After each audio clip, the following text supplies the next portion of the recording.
સ્ત્રી માસિક ધર્મમાં હોય છે એ વખતે અપવિત્ર હોય છે. એક મહિલા મહિનામાં 5 દિવસ, આખા વર્ષ દરમિયાન 6 થી 7 મહિના અને આખા જીવન દરમિયાન 7 વર્ષ સુધી તેને રક્તસ્રાવ થતો હોય છે. પીરિયડ્સ ઉપર, માસિક સ્ત્રાવ ઉપર જો વાત નહીં કરતા તો પછી હાઇજીન અને સાફ સફાઈ અને સ્વચ્છતા એ તો દૂરનો વિષય છે કે ઇન્સિનરેટર્સનો ઉપયોગ આજની ડેટમાં બહુ વધી રહ્યા છે. જો મેઇન ચર્ચાનો વિષય છે એ છે મેન્સ્ટ્રુઅલ કપ. મેન્સ્ટ્રુઅલ કપના વિશે પણ આપણે થોડું ચર્ચા કરી શકીએ. મતલબ ધરતી ઉપર ફેલાવ્યા વગર અમે પીરિયડ્સમાં માસિક સ્ત્રાવના દિવસોમાં સારી રીતે મેનેજ કરી શકીએ. એક જો આપણો પેડનો ઉપયોગ કરીએ છીએ કે એકવાર એક ફ્લો માટે એક દિવસમાં આપણે 4 થી 5 કલાક એનો ઉપયોગ કરી શકીએ. તમારા માસિક સ્ત્રાવના દિવસે જો તમે ડિસ્પોઝ કરવા માંગો છો તો પહેલાં તો પ્રોપર બાકી ઘરના કચરામાં મિક્સ કરીને નહીં ફેંકી દેવું. સખી મંડળની અમારી બહેનો છે એ ખૂબ જાણકારી એના ઉપર આપી રહી છે અને એ પેડ્સ પણ એવા રીતનો પ્રોવાઈડ કરે છે, ઓછા ભાવ ઉપર અથવા ફ્રી ઓફ કોસ્ટ પણ કરે છે કે પોતાની સ્વચ્છતા માટે જ્યારે અમે પેડ્સનો ઉપયોગ કરીએ છીએ તો દિવસમાં કેટલા ફ્લો હોય છે એના મુજબ પેડ બદલવું જોઈએ. આપણે પ્રોપર જો અમે ધ્યાન ના રાખીએ તો ઇન્ફેક્શન પણ થઈ શકે છે.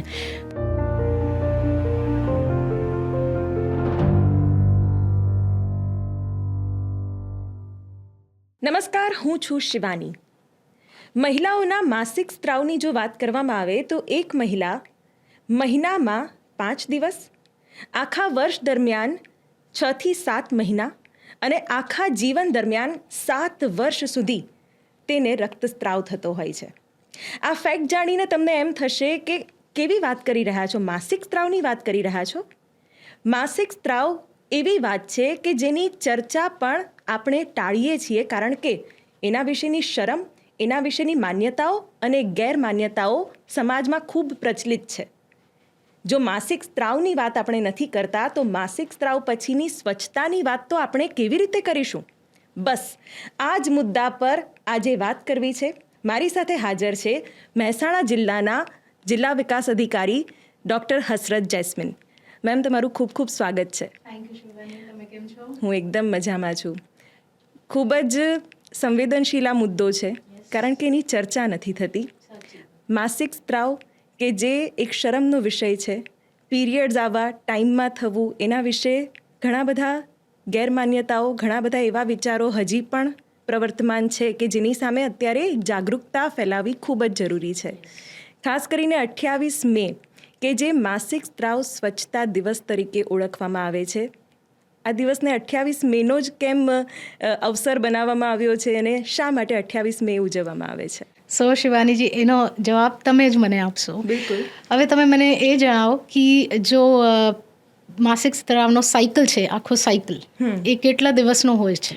28 થી 30 દિવસની વચ્ચે. હા, તો તમે એમાં 28 સિલેક્ટ કરી લો. ઓકે, 28. અને પછી જો એમાં રક્તસ્રાવ હોય છે એ કેટલા દિવસો ચાલે છે? લગભગ 5 થી 7 દિવસ થતું હોય છે. હા, તો મિનિમમ એમાં 3 દિવસ હોઈ શકે અને મેક્સિમમ વધારે 7 દિવસ પણ. તો એ બંનેની એવરેજ આપણે કાઉન્ટ કરીએ તો કેટલું આવે છે? 5. તો આ ડેટ છે એટલે કે 28/5. ખૂબ જ રસપ્રદ છે કે 28/5 એટલે 28 દિવસની સાયકલ કે જે તમારે એક વખત પછી માસિક સ્ત્રાવ 1 મહિના બાદ થતો હોય છે અને 5 દિવસ તમને રક્તસ્રાવ થતો હોય છે એના માટે. મેમ, માસિક સ્ત્રાવ વિશે જ વાત કરવી છે અને જે રીતે ગામડાઓના ધારાધોરણો છે એ પ્રમાણે કેવી રીતે ત્યાં આ વિચારને લેતા હોય છે. માસિક સ્ત્રાવ દરમિયાન કઈ રીતની સ્વચ્છતા રાખવી જોઈએ, માસિક સ્ત્રાવ પછી કઈ રીતે સ્વચ્છતા રાખવી જોઈએ, પેડ્સનો કેવી રીતે નિકાલ કરવો જોઈએ, ગામડામાં તમે શું જોઈ રહ્યા છો? જો આપણે ગામડાઓની વાત કરીએ તો હજી સુધી જાગૃતિનો અભાવ છે ઘણું બધું. પછી એક શરમનો ફેક્ટર પણ છે. તો ભલે આ બધું તો નેચરલ એક પ્રોસેસ છે, એ નેચરલ હોય છે કે બોડી એવી રીતનો જ હોય છે કે જો નોર્મલી પ્રેગ્નન્સી થાય તો ઓકે, જો નથી થતી તો એ નોર્મલી એમાં રક્તસ્રાવ હોય છે તો એક ટોટલી એક નેચરલ પ્રોસેસ છે, એમાં કોઈ બીજી કોઈ ઇશ્યુ નથી. કોઈ એમાં જો આપણે ઘણા બધા જાગૃતિના ભાવ લીધે અમે વર્તન કરીએ છીએ લેડીઝ સાથે, એ બહુ ખરાબ વસ્તુ છે. એ આજની ડેટમાં એ એક્સેપ્ટેબલ નથી અને ના હોવું જોઈએ. પણ એની જો જાણકારી છે એ અમારી બહેનોને હોવી જોઈએ, એ જાણકારી અમારી દીકરીઓને હોવી જોઈએ.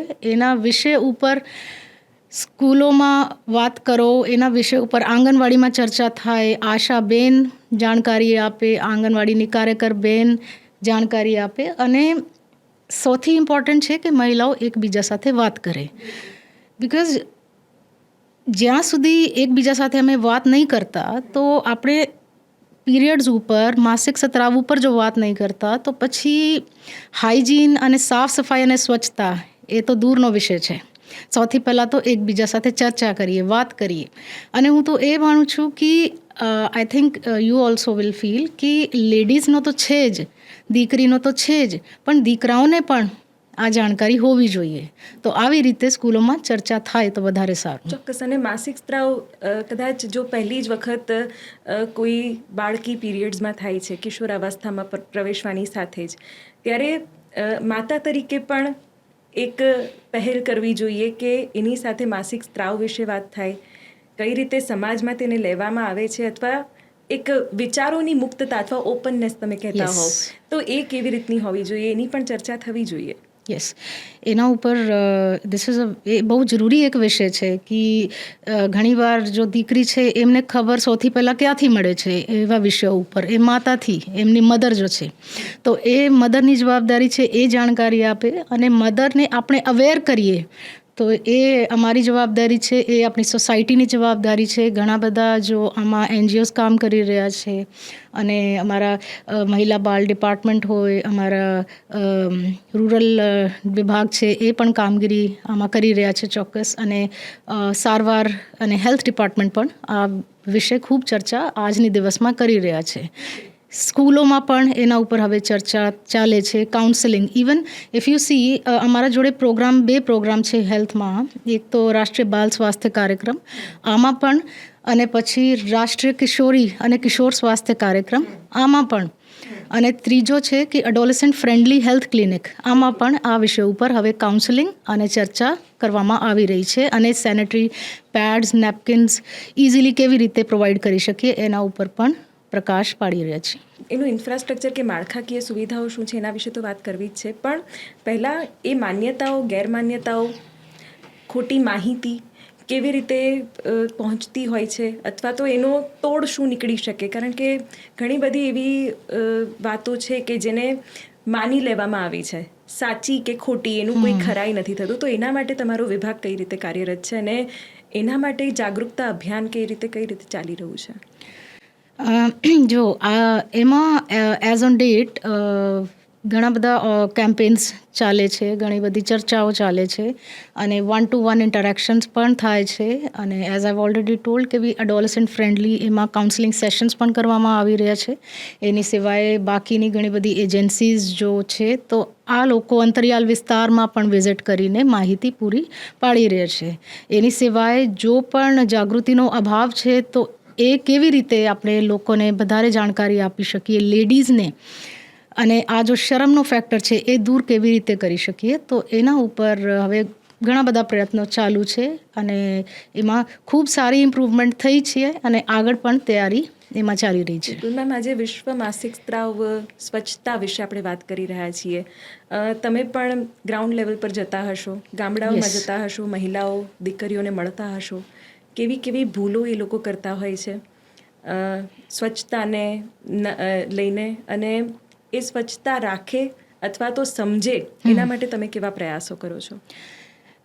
જો સૌથી પહેલાં તો આપણે જો માસિક સ્ત્રાવનો એક સાયકલ હોય છે, તો એ સાયકલનું જો આપણે અમારી રીતે ટ્રેકિંગ કરીએ, જેમ કે એક પ્રોપર આપણે ડેટ નોટ કરી લઈએ કે લાઈક આ મહિનામાં, જો સપોઝ એપ્રિલના માસમાં આ તારીખ હતી મારી, ઠીક હે ના, જ્યારે મને માસિક સ્ત્રાવ શરૂ થયા, રક્તસ્રાવ સ્ટાર્ટ થયા, પછી નેક્સ્ટ એના તમારા જો એમાં 28 અથવા તો 30 દિવસ આપણે એમાં જોડી લઈએ, અદરવાઇઝ કેલેન્ડર ઉપર માર્ક કરી લઈએ, તો ત્યાંથી અમે ખબર પડી જશે ઓલરેડી ઇન એડવાન્સ કે ભાઈ મારા નેક્સ્ટ જો માસિક સ્ત્રાવનો ડેટ છે, તારીખ છે, એ ક્યારે થવાનું છે. તો પહેલાં તો સૌથી પહેલાં આ માહિતી અમારે ક્લિયર હોવી જોઈએ. એના પછી નેક્સ્ટ છે તૈયારી. તો આમાં તૈયારીમાં ઘણા બધા વિષયો આવે છે. એક વિષય જો આપણે હજી પણ ચર્ચા ઓછી કરીએ છીએ એ હોય છે કે 7 થી 8 દિવસ જો રક્તસ્રાવથી પહેલાં હોર્મોન્સ જો એનો બદલાવ આવે છે બોડીમાં, તો એના લીધે ઘણા બધા ઇશ્યુઝ આવે છે. એક બહુ વધારે ગરમી લાગે છે, થોડું પેટની તકલીફ, થોડું ઉલટી જેવું લાગે છે, અદરવાઇઝ થોડું ગુસ્સો પણ આવે છે લેડીને. એન્ડ અધર દેન દેટ ઘણીવાર એ હોય છે કે ભાઈ મારા તો માથામાં દુખાવો છે, પછી ગભરાટ હોય છે મને. તો આ બધું પણ ધ્યાન રાખવાનું એ જરૂરી છે. પછી આવે છે કે જ્યારે શરૂ થઈ જશે રક્તસ્રાવ, તો પ્રોપર આપણે સેનેટરી જો પેડ્સ છે એનો ઉપયોગ કેવી રીતે કરીએ, એ ક્યાંથી મળે આપણને. તો જો આપણે ચર્ચા કરી છે તો એનો લો કોસ્ટ હવે ઇવન અમારા સ્ટેટમાં પણ એ શરૂ થઈ રહ્યા છે. સો સ્કૂલોમાં અને તો જ્યારે સ્કૂલ સ્ટાર્ટ કરવામાં આવશે. અને એની સિવાય ઓલરેડી જો એનો યુઝ છે, ઉપયોગ છે, તો રેગ્યુલરલી એક દિવસમાં 3 થી 4 વાર યુઝ કરીએ, બેસ્ડ કે તમારા ફ્લો કેટલું છે એના બેસિસ ઉપર. પછી જ્યારે એ ડિસ્પોઝ કરવામાં આવશે તો ડિસ્પોઝલ એનો કેવી રીતનો હોવું જોઈએ એ બહુ જરૂરી છે. કેમકે ડિસ્પોઝલમાં એમને આપણે પ્રોપરલી કવર કરીએ એક કાગળમાં. ખાલી જો આવી રીતે હવે શું થાય છે, ઇશ્યુ, તમે ઇશ્યુની વાત કરી, ઇશ્યુ શું હોય છે કે એને કવર કર્યા વગર નોર્મલી કોઈ પણ જગ્યા આપણે થ્રો કરી દીધા, પછી અદરવાઇઝ યા ફ્લશ કરી દીધું એમનું, યા શું કરીએ કોઈ એમને બર્ન કરી દીધું, અને સો યા કવર કર્યા વગર આવી રીતે નોર્મલ જો ઘરના કચરા છે યા અદર પ્લાસ્ટિક વેસ્ટ છે એમાં ડિસ્પોઝ ઓફ કરી દીધા. સો આ ઇશ્યુઝ આવે છે અમારા સામે. હા, તો એ બંને છે, એ પર્યાવરણ સામે પણ છે અને એ જો પણ માણસ છે એના માટે પણ છે એનો ડિસ્પોઝલ. કેમ કે ટાઈમલી જો એ ચેન્જ ના કરે તો પણ ઇન્ફેક્શન્સની શક્યતા છે, અને પછી જો પ્રોપરલી ડિસ્પોઝ ના કરે તો પર્યાવરણ માટે આ બહુ ખરાબ છે. ઠીક છે, પાણી માટે ખરાબ છે, એ માટી માટે એ ખરાબ છે. પછી જો એનો આપણે બર્ન કરી દઈએ તો પછી હવા દૂષિત થઈ જશે, એમાંથી જો પ્લાસ્ટિક આ બધું નીકળે છે તો ઇટ કેન બી મતલબ ઇન્ફેક્શન ફેલાઈ શકે. એના માટેનું કંઈ આયોજન કર્યું છે મેમ, કે આ પ્રકારના જે કચરા હોય એનો નિકાલ કેવી રીતે કરવો જોઈએ, એના માટે કોઈ માળખાકીય સુવિધા કે જે આ પોડકાસ્ટના દર્શકો સુધી પહોંચવી જરૂરી છે, અને ખાસ કરીને મહિલાઓ સુધી? આમાં ચોક્કસ ઘન કચરા વ્યવસ્થાપન નિયમો છે 2016ના. તો એમાં ભારત સરકારે બહુ ક્લિયરલી મેન્શન કર્યા છે કે કેવી રીતનો આપણે નિકાલ કરવો જોઈએ. પહેલાં તો જો પણ પેડ છે એને પ્રોપર રોલ કરીને, પ્રોવાઇડેડ આ પ્લાસ્ટિકનો અમે એઝ્યુમ કરીએ કે જો સેનેટરી પેડ છે તો એનો રોલ કરીને એક પેપરમાં અથવા તો એક બાયોડિગ્રેડેબલ બેગમાં એને પહેલાં તો નાખીએ, પછી એમને કવર કરીએ ઉપરથી. અને યુઝ્યુઅલી ઘણી બધી જગ્યા એઝ પર રૂલ એ હોય છે કે એના ઉપર લાલ ઇંકથી માર્ક કરવું જોઈએ કે આ સેનેટરી વેસ્ટ છે. કેમ કે યુઝ્યુઅલી અમે ડિગ્રેડેબલ વેસ્ટની વાત કરીએ, પણ સેનેટરી વેસ્ટ એ અલગથી હોય છે. તો આ સેનેટરી વેસ્ટની કેટેગરીમાં આવે છે.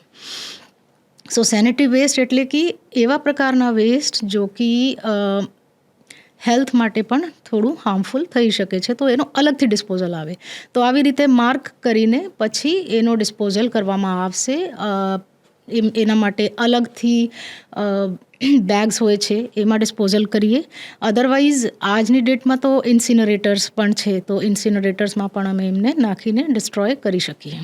ઇન્સિનરેટર આપણે જો એક ગુજરાતી દર્શક આપણને સમજી શકે તો જે પેડનો ઉપયોગ થયો છે એ પેડને તમે વ્યવસ્થિત રીતે નિકાલ કરી શકો એવી એક મશીનની વ્યવસ્થા. તો અત્યારે આવા મશીનો ક્યાં ક્યાં ઉપલબ્ધ છે અને એનો ઉપયોગ કેવી રીતે કરવાનો એની કોઈ ગાઈડલાઈન, એની માર્ગદર્શિકા આપના વિભાગ તરફથી આપવામાં આવી હોય તો? દેખીએ, ઇન્સિનરેટર્સનો ઉપયોગ આજની ડેટમાં બહુ વધી રહ્યા છે. એ એક વન ઓફ ધી બેસ્ટ સોલ્યુશન્સમાં આવી રહ્યા છે. અને હવે એમનો ઉપયોગ જો છે આપણે ઘણા બધા શહેરી વિસ્તારોમાં થાય છે, હોસ્પિટલ્સમાં પણ થાય છે, અમારા સ્કૂલોમાં પણ અમે શરૂ કરી દીધું છે. સો ઓલરેડી આમાં જો છે અમારા અહીંથી ડિપાર્ટમેન્ટ જો છે ગુજરાત સરકારનું, સો એમાં સ્કૂલોમાં ઇન્સિનરેટર્સ લગાડવા, જાહેર સ્થળો ઉપર પણ એમને લગાડવા, PHCs ઉપર લગાડવા, તો એના પ્રયત્નો પણ ચાલે છે હવે. સો દેટ કે ઇન્સિનરેટર શું કરે છે, આખું એનું ડિસ્ટ્રોય કરી દે છે. ઠીક છે ને, આટલી ગરમી, ત્યાં આટલી હીટ હોય છે, તો કમ્પ્લીટલી કોઈ પણ બીમારીની શક્યતા પણ એમાંથી નીકળી જતી હોય છે.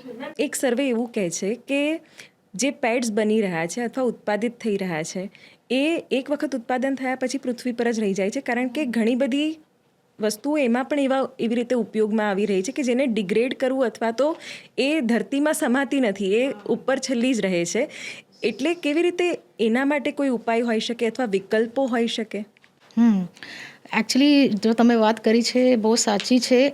આજની ડેટમાં એક મોટા પ્રશ્ન પણ છે, બિકોઝ આ જો એવા પ્રકારના જો સેડ્સ બનવામાં આવે છે, એમાં જો મટીરિયલનો એઝ ઓન ડેટ ઉપયોગ થાય છે, દેટ ઇઝ એ ડિગ્રેડ થતાં એમને કેટલા, આઈ થિંક ઘણા બધા વર્ષો, લાખોથી ઉપર વર્ષો લાગતા હોય છે. તો જો તમે વાત કરી છે તો એ ત્યાં જ પડ્યા છે, અને શું ત્યાંથી થાય છે, તો એ એક મોટું ઇશ્યુ છે. તો એના લીધે એક ઓલ્ટરનેટિવની આપણે વાત કરી શકીએ. કેમ અમે નહીં ઉપયોગ કરી શકીએ નેચરલ પેડ્સ, જો નેચરલ ફાઈબરથી બને છે? લાઈક આજની ડેટમાં તો બનાના, કેળા છે એનો ફાઈબર છે, પછી વાંસ એમના ફાઈબર છે, પછી મકઈ એમનો સ્ટાર્ચથી પણ આ બને છે. સો એની સિવાય થોડું આપણે બીજો વિચારીએ તો આજની ડેટમાં યુઝ્યુઅલી ઘણીવાર કાપડનો પણ પ્રયોગ કરવામાં આવે છે, તો એ પણ આપણે ભૂલી નહીં શકીએ. તો પણ કાપડનો એનો વોશ કરીએ રેગ્યુલરલી, ઠીક છે ને, થોડું વાર રાખીને પછી એનો પ્રોપર વોશ કરવામાં આવશે, અને પછી ધૂપમાં ડ્રાય કરીને અને પછી ફરીથી પ્રયોગ થાય. તો એક તો એ વાત છે. પછી આ જો નેચરલ ફાઈબર્સ છે એમની વાત છે. પછી ઘણી બધી આજની ડેટમાં ઇન્સ્ટિટ્યુશન્સ છે, કંપનીઝ છે, જો પ્લાસ્ટિક રિટર્ન પોલિસી પણ એમાં છે, પેડ રિટર્ન પોલિસી, તો એમાં પણ આપણે કરી શકીએ. એન્ડ રીયુઝેબલ પેડ્સ પણ આવે છે આજની ડેટમાં, જેને આપણે વોશ કરીને પછી સુખાવીને પછી રીયુઝ કરી શકીએ. અને જો આજની ડેટમાં ટોકિંગ જો મેઇન ચર્ચાનો વિષય છે એ છે મેન્સ્ટ્રુઅલ કપ. મેન્સ્ટ્રુઅલ કપના વિશે પણ આપણે થોડું ચર્ચા કરી શકીએ, કેમ કે એ પણ એક એવા સોલ્યુશન છે કે આપણે જમીનનું નુકસાન કર્યા વગર, પાણીનું નુકસાન કર્યા વગર, પ્લાસ્ટિક મતલબ ધરતી ઉપર ફેલાવ્યા વગર અમે પીરિયડ્સમાં, માસિક સ્ત્રાવના દિવસોમાં સારી રીતે મેનેજ કરી શકીએ. બિલકુલ. એટલે મેમ, જે શરૂઆતમાં વાત કરીને કે માસિક સ્ત્રાવને લઈને માન્યતાઓ અને ગેરમાન્યતાઓ, પહેલાં આપણે કપડાનો ઉપયોગ ટાળવાનું કહેતા હતા. હવે એવી વસ્તુઓ, એવી પ્રોડક્ટ પણ બજારમાં ઉપલબ્ધ છે કે જેમાં કપડાના પેડ્સ વેચાય છે, જે એક વખત વોશ કરીને તમે એનો ફરીથી ઉપયોગ પણ કરી શકો છો. અને ઘણી બધી અલગ અલગ ડિઝાઇનો, આપણા જે ગ્રામ્ય દર્શકો છે એ લોકોને પણ ખબર પડવી જોઈએ કે દુકાનોમાં એ અવેલેબલ છે કે અલગ અલગ કલર્સમાં, અલગ અલગ પેટર્નમાં, અલગ અલગ ફેબ્રિક્સમાં એ અવેલેબલ છે, જેમાં એવા જ મટીરિયલનો પણ ઉપયોગ કરવામાં આવ્યો છે કે જે મટીરિયલ તમારા શરીરને પણ નુકસાન નથી પહોંચાડતું. એટલે ક્યાંક એની પણ વાત હવે થવી જોઈએ અને ખુલીને થવી જોઈએ. નહીં, સાચી વાત છે. એના ઉપર ચર્ચા હોવી જોઈએ. તમારી બોડીની શું રિક્વાયરમેન્ટ છે, તમારી બોડી શું માંગે છે, એના ઉપર તમે વિચારી શકો છો. પછી જો ઘણીવાર એ હોય છે કે કોઈ સાઇઝનો અભાવ હોય છે, ઠીક હે ના, કોઈ ફ્લો, તમારા માસિક જો ફ્લો છે એટલે કે રક્ત સ્ત્રાવનો ફ્લો એ કેટલો થાય છે, તો એના ઉપર પણ આ ડિપેન્ડ કરે છે. પછી દિવસનો અલગ, રાત્રિ માટે અલગ, એ પણ આજની ડેટમાં તો ચર્ચાઓ ચાલે છે, તો એના ઉપર પણ વાત કરવું જોઈએ. બિલકુલ. આપણો ઉદ્દેશ એવો છે કે જે છેવાડામાં બેઠેલી એક મહિલા છે એ પણ જો આપણને સાંભળે છે તો એને આજના જે નવા યુગના વિચારો છે એ પણ આપણે પહોંચાડી શકીએ. મેન્સ્ટ્રુઅલ કપ, કે જેને આપણે માસિક કપ પણ કહીએ છીએ, પીરિયડ કપ પણ કહીએ છીએ, કે જે અત્યારે અલગ અલગ બ્રાન્ડના અને અલગ અલગ દુકાનોમાં એ ઉપલબ્ધ પણ હોય છે. અને હવે તો ઓનલાઈન પણ સારું માધ્યમ છે કે જે હવે ગામડા સુધી પણ પહોંચતું હોય છે. તો એ મેનિસ્ટ્રુઅલ કપ એનો ઉપયોગ કરતાં પહેલાં મહિલાઓ ડરતી હોય છે. એ પણ એક એવો વિષય છે કે જે પર્યાવરણને પણ બચાવી શકાય છે, એ તમને આર્થિક રીતે પણ સારું પડે છે, અને તેમ છતાં મહિલાઓ ક્યાંક એનો ઉપયોગ કરતાં ડરી રહી છે, ગભરાઈ રહી છે. એના વિશે કંઈક વાત કરો મેમ. એકચ્યુઅલી મેન્સ્ટ્રુઅલ કપ અમારાથી કદાચ આજ જો એક મેન્સ્ટ્રુઅલ કપ જો કદાચ મારા જોડે જો હતા તો અમે અહીંથી પણ શો કરી શકતા હતા કે એનો ઉપયોગ કેવી રીતે કરો. પણ કોઈ ચિંતાનો વિષય નહીં. હવે યુટ્યુબ ઉપર પણ અને હોસ્પિટલ્સમાં પણ એના ઉપર એના લીધે, અથવા અમારી બહેનો જો છે તો આંગણવાડી બેન છે ત્યાં કામ કરે છે, પછી મમતા દિવસ ઉપર અમારી આશા બહેનો સાથે પણ કોઈ દિવસ ચર્ચા કરીને પૂછી શકે છે. સ્કૂલના ટીચર્સને પણ બાળકો પૂછી શકે છે કે આ મેન્સ્ટ્રુઅલ કપ શું હોય છે. તો એ એક એનો સાઇઝ એક નાનકડું કપથી લઈને પછી થોડું એમાં અલગ અલગ એમનો સાઇઝ હોય છે. અને એમાં જો એક ઇટ ઇઝ જસ્ટ લાઈક એક જો આપણે પેડનો ઉપયોગ કરીએ છીએ કે એકવાર એક ફ્લો માટે એક દિવસમાં આપણે 4 થી 5 કલાક એનો ઉપયોગ કરી શકીએ, તો આવી રીતનો એક મેન્સ્ટ્રુઅલ કપનો હોય છે. એમને શું હોય છે કે એક કપ જેવું જ લાગે છે, એક નાનકડું એવા કપ હોય છે અને આવી રીતનો હોય છે, આવી રીતનો. તો ઉપરથી શું હોય છે, ઉપરથી જોતા લાગે છે કે ભાઈ આ તો આટલું મોટું છે, તો કેવી રીતે એમને આપણે કરી શકીએ યુઝ. પણ શું હોય છે, એનો ફોલ્ડ કરવાનો હોય છે. ઉપરથી પકડીને એમનો ફોલ્ડ કર્યા અને પછી એમનો આપણે ઇન્સર્ટ કરી શકીએ છીએ. તો એ તો આપણે પહેલાં જ્યારે આપણે ઉપયોગ કરવા માંગીએ છીએ તો કોઈ પણ અમારા સારવાર હેલ્થ કેરમાં અમે બેન એનો જાણકારી આપી શકે છે. એનો ઉપયોગ એવી રીતનો જ હોય છે, જસ્ટ લાઈક જેવી રીતનો સેનેટરી પેડ હોય છે એવી રીતનો એનો ઉપયોગ હોય છે. થોડું ટાઈમ માટે 5 થી 6 કલાક 7 કલાક માટે રાખીને અને પછી એનો નિકાલ કરીને પછી જો એમાં જેટલા ફ્લો છે તો એને આપણે ડિસ્કાર્ડ કરીને પછી પ્રોપરલી એમને પાણીમાં વોશ કરીને, ક્લીન કરીને, સાફ અને સૂખા કરીને, ડ્રાય કર્યા પછી એમનો ફરીથી આપણે ઉપયોગ કરી શકીએ. બિલકુલ. મેમ, બાળકો અને પુખ્ત વયના લોકો માટે ડાયપર્સનો ઉપયોગ કરવો પડતો હોય છે ક્યારેક. તો એના નિકાલ માટે એનો યોગ્ય નિકાલ ક્યાં કરવો જોઈએ, કેવી રીતે કરવો જોઈએ, એના માટે કોઈ જાગૃતતાનો વિચાર? યસ, એ બહુ મહત્વપૂર્ણ વિષય છે અને આજની ડેટમાં એના ઉપર અમે વાત કરવી જોઈએ. કેમ કે બુઝુર્ગ છે યા કોઈ સારવાર હેઠળ જેટલા પેશન્ટ્સ હોય છે, બાળકો છે, તો આ લોકો જો ડાયપર્સનો ઉપયોગ કરતા હોય છે તો આ પણ એક પ્રકારનો સેનેટરી વેસ્ટ જ કહેવાય છે. તો એનો ઉપયોગના લીધે હવે ઘણા બધા હોસ્પિટલ્સ છે અથવા તો જો એના સાથે જો સ્ટાફ છે આ લોકોની ટ્રેનિંગ પણ થાય છે અને પછી એનો વ્યવસ્થિત નિકાલ કેવી રીતે કરવાનો હોય છે. આવી રીતે જો આપણે સેનેટરી નેપકિન્સની વાત કરી એ જ પ્રકારે એમનો પણ નિકાલ કરવામાં આવી રહ્યા છે. હવે ઘણા બધા ઇન્સ્ટિટ્યુશન્સ છે, હેલ્થ હોસ્પિટલ્સ છે જેમાં પ્રોપર ઇન્સિનરેટરનો ઉપયોગ થાય છે અને સ્ટાફને પણ એમાં ટ્રેનિંગ આ લોકો આપતા હોય છે કે એનો વ્યવસ્થિત નિકાલ હોવો જોઈએ. બિલકુલ મેમ. અને સ્વચ્છતાની શરૂઆત ઘરથી જ થવી જોઈએ, કારણ કે ચેરિટી બિગિન્સ એટ હોમ. ઘર સ્વચ્છ હશે તો સમાજ સ્વચ્છ હશે, અને સમાજ સ્વચ્છ હશે તો દેશ સ્વચ્છ હશે. તો કેવી રીતે ઘરથી જ એને એક પ્રાથમિક ધોરણે એક નિયમ બનાવવો જોઈએ, કારણ કે લોકો જો ઘરથી શરૂઆત કરશે તો એનું એક પરિણામ અલગ આવશે. સાચી વાત છે. So Shivani, what you have just said કે આપણા ઘરથી શરૂઆત કરીએ તો એ અમારી વ્યક્તિગત જવાબદારી તો છે જ, પણ એ અમારી સોસાયટી માટે, એ અમારી જો ઓવરઓલ અમારી પૃથ્વી છે, અમારા જો દેશ છે, અમારા ઘરના આજુબાજુની જો જનતા છે એના માટે પણ એ આપણી જવાબદારી છે. તો જ્યારે પણ એવા તમારા માસિક સ્ત્રાવના દિવસે જો તમે ડિસ્પોઝ કરવા માંગો છો તો પહેલાં તો પ્રોપર બાકી ઘરના કચરામાં મિક્સ કરીને નહીં ફેંકી દેવા. ઠીક છે, નોર્મલ પ્લાસ્ટિક સાથે મિક્સ નહીં કરવા. એમનો અલગથી કાગળના નેપકિનમાં બાયોડિગ્રેડેબલ બેગમાં રેપ કરીને પછી એનું થોડું રેડ ઇંક સાથે માર્ક કરીને એના ઉપર લખીને અને પછી એનો વ્યવસ્થિત જો એના માટે નિકાલના અલગથી બેગ્સ હોય છે એમાં, અથવા તો તમારા જ્યાં ઇન્સિનરેટર અવેલેબલ છે તો ત્યાં એમને ડિસ્પોઝ કરી દઈએ અને એકબીજા સાથે ચર્ચા પણ કરીએ. એનો શરમનો વિષય ના માનીને એની સિવાય એકબીજા સાથે ચર્ચા કરીએ. જો જાગૃતિનો અભાવ છે તો એનો પણ આપણે દૂર કરીએ તો એ જવાબદારી આવે છે અમારી. મેમ, કેવી રીતે તમે પ્રોત્સાહિત કરી રહ્યા છો કે આ બધા જે ખોટા પ્રશ્નો છે કે ખોટી તેને સમસ્યાની રીતે લેવામાં આવે છે, એ સમસ્યા નથી. નો, એ સમસ્યા નથી. એ સ્ત્રી તત્વનું એક એવું વરદાન છે કે જે કુદરતે આપ્યું છે, બરાબર? તો કેવી રીતે એ તમે જે માનસિકતા છે એમાં બદલાવ લાવવા માટે, અથવા તમે કહો છો કે બિહેવિયરલ ચેન્જ જેને આપણે કહેતા હોઈએ છીએ, કે જે ગ્રામીણ વિસ્તારોમાં અત્યારે ખૂબ જ જરૂરી બન્યું છે, તો કેવા પ્રોગ્રામ્સ થઈ રહ્યા છે, કેવા આયોજનો તમારા તરફથી કરવામાં આવ્યા છે, એ વિશે પણ વાત કરો. આ વિષય ઉપર ખૂબ ચર્ચા હવે આજની ડેટમાં થઈ રહી છે. હવે એ એક એવા વિષય નહીં રહી ગયા કે આપણે શરમથી વાત કરીએ અથવા તો થોડું ગભરાવીએ, એવું છે નહીં. આજની ડેટમાં જો અમારી દીકરી છે, જો અમારી માતા છે, એ ખૂબ વાત કરે છે એવા વિષયો ઉપર. એ ખુલ્લી વાત કરે છે, એકબીજા સાથે તો ચર્ચા કરે જ છે. પછી નાટકો તરફથી, પછી ઇન્ટરેક્ટિવ સેશન્સ હોય છે, કાઉન્સેલિંગમાં પણ આ લોકો ભાગ લેતા હોય છે.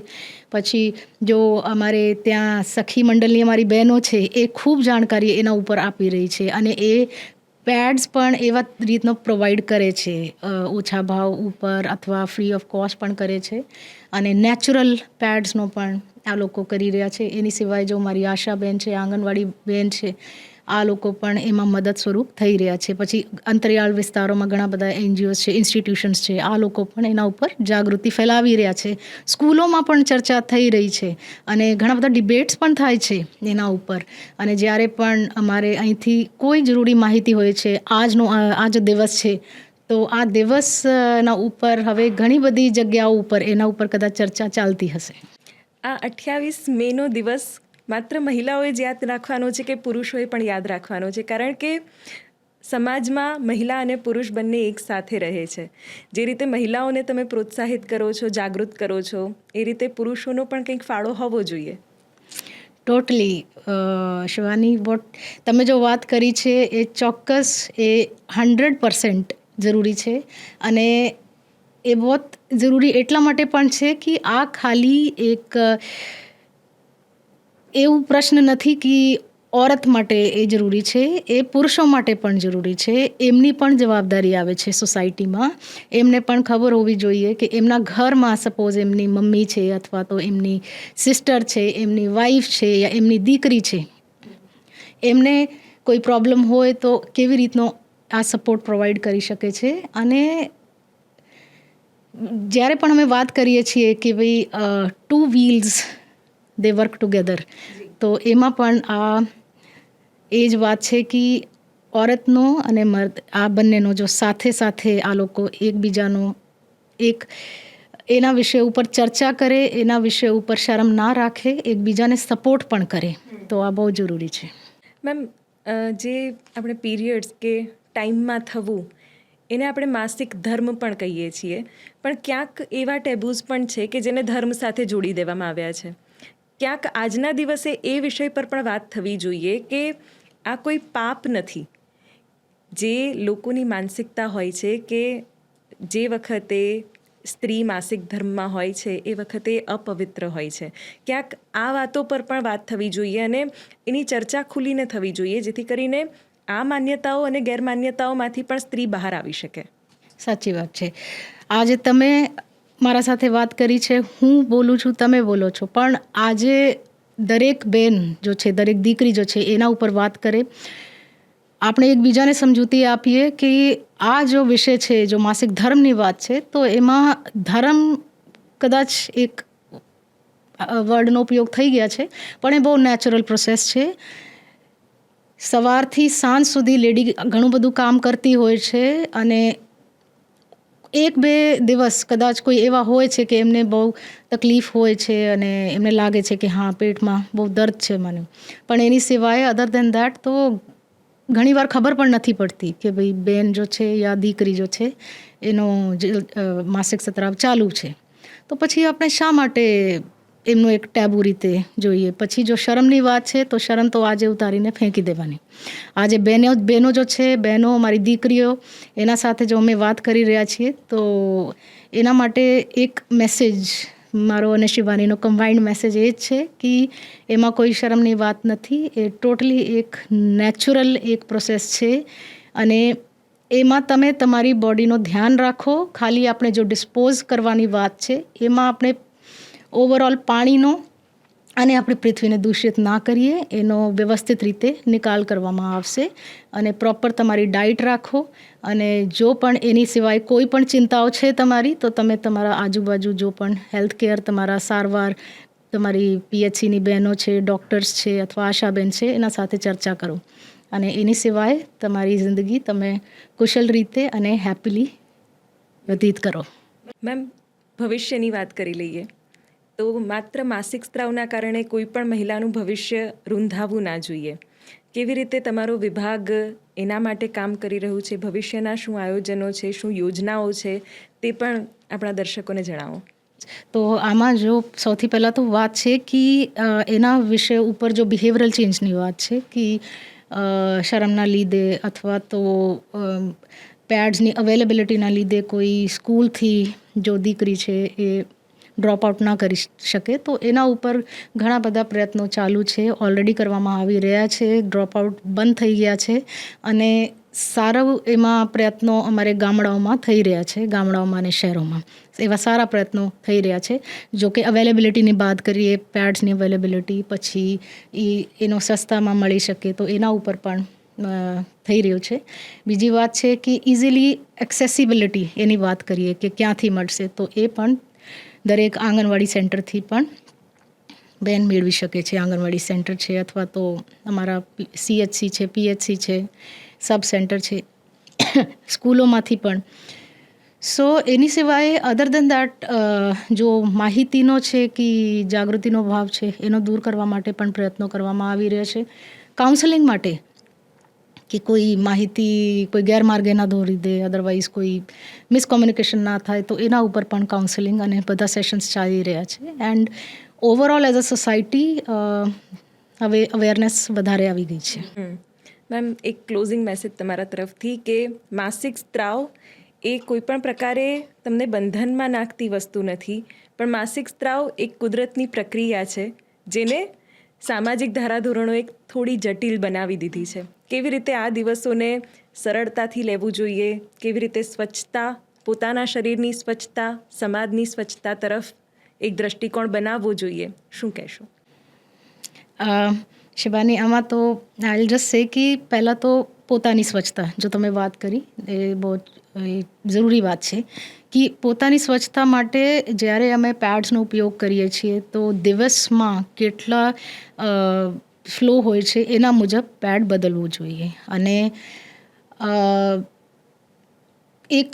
એક એમાં એક જો મિસકોમ્યુનિકેશન છે એ પણ છે. ઘણીવાર લોકો શું વિચારતા હોય છે કે વી શુડ નોટ બાથ, મતલબ કે સ્નાન કર્યા વગર જ રહેવાનું હોય છે. નો, એ ટોટલી ગલત છે. ઠીક હે ના? જો એવરી ડેનો જો સ્નાન છે બહુ જરૂરી છે. પછી પ્રાઇવેટલી પોતાનું વોશ પણ કરવું જોઈએ દિવસમાં 2-3 વાર. અને પછી as a doctor I can say કે એનો જો વોશ કરવાની પ્રક્રિયા હોય છે એ આગળથી પાછળ તરફ હોવું જોઈએ, સો દેટ ઇન્ફેક્શન એમાં ના ફેલાય. અને એ બહેનો માટે બહુ જરૂરી છે, અમારી બહેનો, મારી દીકરીઓ માટે આ લોકો સમજે કે એમાં આપણે પ્રોપર જો અમે ધ્યાન ના રાખીએ તો ઇન્ફેક્શન પણ થઈ શકે છે. પછી ચેન્જ કરીને નવા પેડનો ઉપયોગ કરીએ. અને સપોઝ કોઈ રીયુઝેબલ વાળું પેડ હોય તો એનું પ્રોપરલી આપણે વોશ કરીને અને એનું ધૂપમાં ડ્રાય કર્યા પછી એમનો આપણે ઉપયોગ કરીએ. પછી જો અમે ઓલરેડી ચર્ચા કરી છે કે એનો નિકાલ કેવી રીતનું હોવું જોઈએ, તો એનો પણ વ્યવસ્થિત પાલન કરવું જોઈએ. બિલકુલ મેમ, તમે ખૂબ જ સરસ માર્ગદર્શન આપ્યું. સાથે સાથે તમારો વિભાગ જે કામગીરી કરી રહ્યું છે એ પણ આપણા મહિલા દર્શકો સુધી પહોંચ્યું છે. અને આશા રાખીએ કે તમને પણ આ કોન્વર્સેશન એવું લાગ્યું હોય કે જેથી કરીને તમારો વિચાર, તમારો સંદેશ કે તમે જે જાગૃતતા ફેલાવવાનું આયોજન કરી રહ્યા છો આગામી દિવસોમાં, એ પણ અમારા દર્શકો સુધી પહોંચ્યું હશે. Well, thank you so much Shivani. And તમે સાથે છો તો મને ખૂબ સારું લાગે છે તમારા સાથે વાત કરવા. અને આજ જો અમે એક વિષય ઉપર વાત કરી છે, એ ખૂબ ગંભીર મુદ્દો છે. ભલે એમને આપણે બહુ વર્ષમાં કદાચ 1-2 વાર વાત કરીએ છીએ, એના ઉપર પણ વાત કરવાની જરૂરિયાત છે. દરરોજ વાત કરીએ તો પણ સારું રહેશે, કેમકે એ બહુ જરૂરી વાત છે. એ અમારી તમારી વાત છે, એ બહુ એક નેચરલ વાત છે અને એથી દૂર અમે નહીં જઈ શકીએ. પણ એકબીજાને જો સપોર્ટ કરીને આગળ ચાલીએ અને વ્યવસ્થિત આપણા જો નિકાલની વ્યવસ્થા છે એના ઉપર વધારે માર્ગદર્શન મેળવીએ અને પ્રોપરલી એમનો કરીએ તો આપણે સ્વચ્છતાનો વ્યક્તિગત અને સામાજિક બંનેનો ધ્યાન રાખી શકીએ. Thank you. તો આશા રાખીએ કે અમારી આ જે વાત છે, જે માહિતી છે અને માસિક સ્ત્રાવને લઈને જેટલી પણ ગેરમાન્યતાઓ છે તેને તોડવામાં અમારું આ જે પોડકાસ્ટ છે એ તમને ઉપયોગી પણ થાય. આ સાથે જ આ કાર્યક્રમમાં હાલ બસ આટલું જ. નમસ્કાર.